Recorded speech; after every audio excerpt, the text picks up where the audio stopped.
नमस्कार साथियों, अमर कृषि यूट्यूब चैनल में आप सभी का स्वागत है।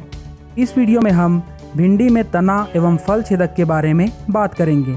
साथियों, वैसे तो भिंडी में बहुत सारे कीट का प्रकोप होता है, लेकिन तना और फल छेदक से नुकसान बहुत ज़्यादा होता है।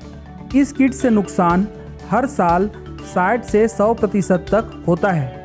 अर्थात अगर आप भिंडी की खेती करते हैं और 100 रुपया कमा सकते हैं, लेकिन इस कीट के कारण आपको केवल 40 रुपये ही प्राप्त होगा। और अगर इस कीट का प्रकोप ज़्यादा ही बढ़ गया या फिर इसका हम नियंत्रण नहीं कर पाए तो आपको पूरा 100% नुकसान हो सकता है। साथियों, सबसे पहले हम बात करेंगे इस कीट की पहचान के बारे में, उसके बाद इसके प्रबंधन के बारे में। आखिरी में हम आपको ऐसे कीटनाशी का नाम बताएंगे जो इस कीट के लिए सबसे ज़्यादा प्रभावी है। तो साथियों, वीडियो में बने रहिए। अगर आप हमारे चैनल में नए हैं तो चैनल को सब्सक्राइब करके बेल आइकन को दबा दीजिए, और अगर यह वीडियो पसंद आए तो एक लाइक और अपने दोस्तों के साथ शेयर ज़रूर करें। तो साथियों, वीडियो को शुरू करते हैं।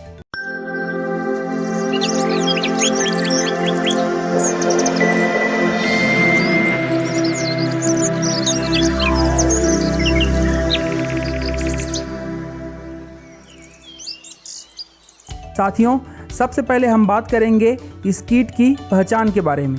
जैसा कि आप इस पिक्चर में देख पाएंगे, यह भिंडी टेढ़ी हो चुकी है और यहाँ पर मवाद है। और ऐसा क्यों है?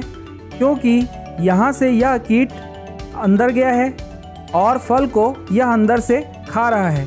कीट के कारण फल में यहाँ का विकास नहीं हो पाता है, लेकिन इसके विपरीत साइड में यहाँ की कोशिकाएं अच्छे से विभाजित होती हैं। यहाँ पे ग्रोथ अच्छे से होता है, इसीलिए यह भिंडी इस प्रकार से टेढ़ी हो जाती है। यहाँ पर आप देख पाएंगे, यहाँ पर आपको इल्ली का कुछ पोर्शन दिखाई देगा और यह उसका एक्सक्रीटा है। अगर हम इसे ओपन करके देखेंगे तो हमें इस प्रकार से इल्ली दिखाई देगी। इस कीट का वैज्ञानिक नाम है एरिस वाइटेला, और इसके जो एडल्ट होते हैं, जो वयस्क कीट होते हैं, वे इस प्रकार से दिखाई देते हैं। इस प्रकार से ये पत्तों पर बैठे रहते हैं और इसमें 2 जोड़ी पंख होते हैं। जो पहली जोड़ी होती है वह हल्के हरे रंग की होती है और जो दूसरी जोड़ी होती है यह सफ़ेद रंग की होती है। नर और मादा कीट दोनों मिलकर अंडे देते हैं और अंडे कुछ इस प्रकार से दिखाई देते हैं। और इसकी जो इल्ली होती है, जो सुंडी होती है, वह या तो इस प्रकार से सफ़ेद या क्रीमी रंग की होती है या फिर इस प्रकार से काले रंग की होती है। तना और फल छेदक का एक कीट 30 से 40 दिनों में अपना जीवन चक्र कंप्लीट कर लेता है और एक फीमेल कीट 200 से लेकर 400 अंडे दे सकती है। तो आप समझ सकते हैं यह कीट कितना खतरनाक है। अगर आपके खेत में कुछ कीट हैं तो वे कुछ दिनों के बाद हजारों की संख्या में पहुंच सकते हैं। भिंडी में और एक कीट का प्रकोप होता है और उसे कहते हैं फल छेदक या फ्रूट बोरर, और इसका वैज्ञानिक नाम है हेलिकोवर्पा आर्मीजेरा।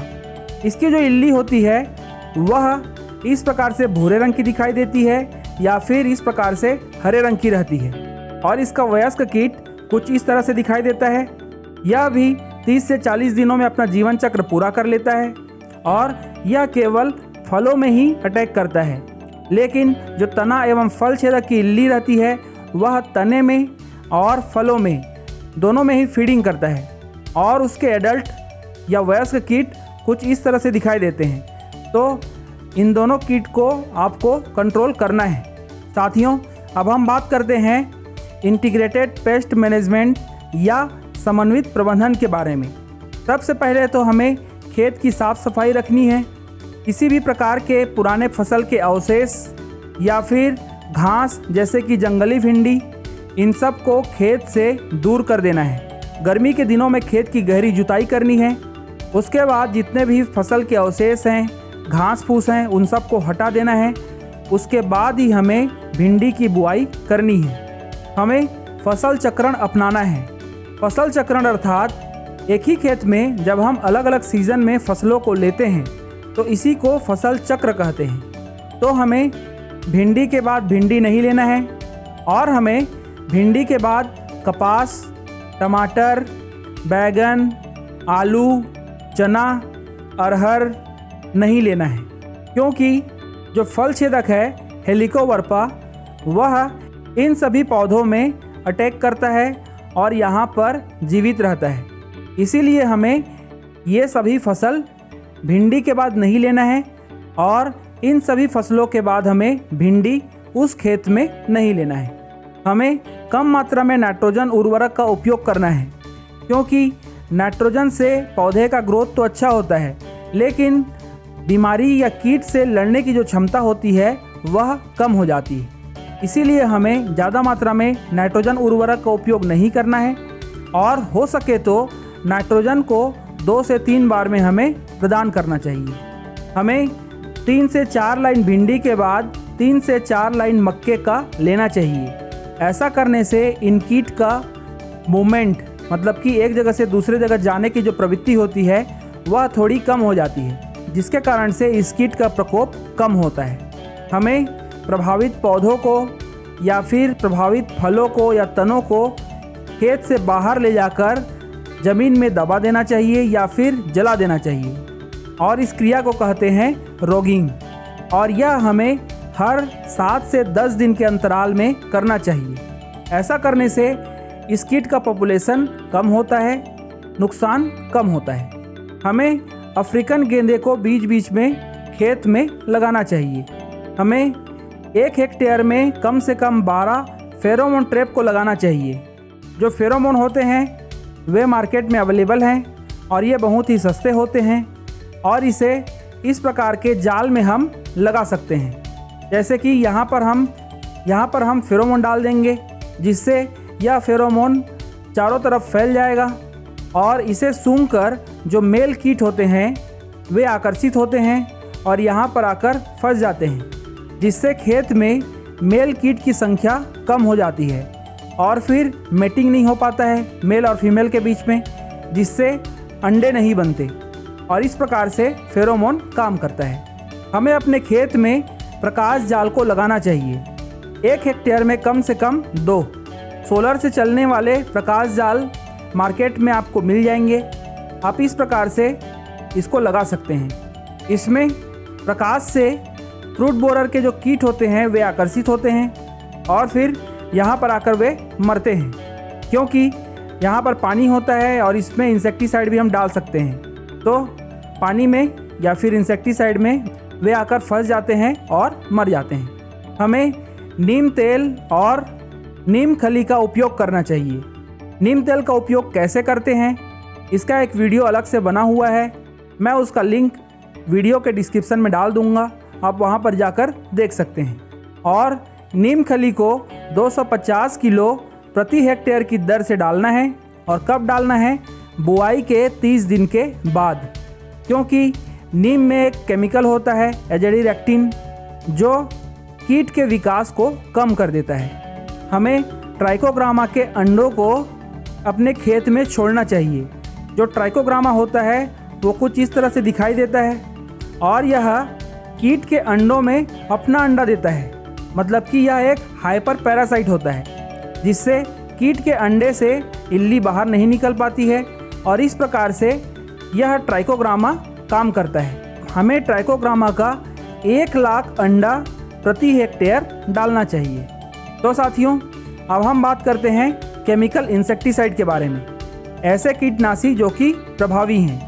लेकिन सबसे बड़ा क्वेश्चन आता है कि हमें इंसेक्टिसाइड कब डालना चाहिए।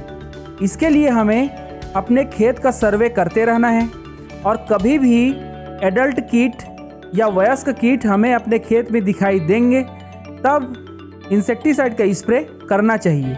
इसके लिए प्रभावी केमिकल हैं स्पिनोसेड, जो कि स्पिंटर या कंजर्व इन नामों से आपको बाज़ार में मिल जाएगा। और अगर आप स्पिनोसेड 2.5% SC उपयोग करते हैं तो आपको 1 एकड़ में इसका 240 से 280 ml की आवश्यकता पड़ेगी। दूसरा केमिकल है नोवाल्यूरोन, इसका हमें 1 ml प्रति लीटर की दर से स्प्रे करना है।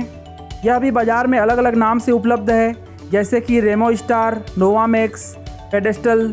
तीसरा केमिकल है डेल्टामेथ्रिन, इसका 1 ml प्रति लीटर की दर से इस्तेमाल करना है। फिनॉल फॉस, इसका भी 1 ml प्रति लीटर की दर से इस्तेमाल करना है। साथियों, अगर आपको यह दवाई अच्छी लगती है तो आप वीडियो को पॉज करके इसका स्क्रीनशॉट ले सकते हैं। और हम स्प्रे कर सकते हैं क्लोरेंट्रेनिलीप्रोल, इसका हमें 0.2 ml प्रति लीटर की दर से इस्तेमाल करना है। इसके अलावा क्लोरेंट्रेनिलीप्रोल और लेमडासाइहेलोथ्रीन, इन दोनों का कॉम्बिनेशन भी हम उपयोग कर सकते हैं। साइपरमेथ्रिन 10% EC, इसका 1 ml प्रति लीटर की दर से, या फिर साइपरमेथ्रिन 25% EC, इसका 0.3 ml प्रति लीटर की दर से इस्तेमाल कर सकते हैं। इमामेक्टिन बेंजोएट, इसका भी 0.3 ml प्रति लीटर, या फिर फेनप्रोपैथ्रिन 30% EC, इसका 0.4 ml प्रति लीटर। फ्लूबेंडियामाइड, इसका 0.2 ml प्रति लीटर, या फिर लेमडासाइहेलोथ्रीन, इसका 0.6 ml प्रति लीटर की दर से स्प्रे कर सकते हैं। तो साथियों, आप इन केमिकल में से किसी एक का या दो का चुनाव कर सकते हैं।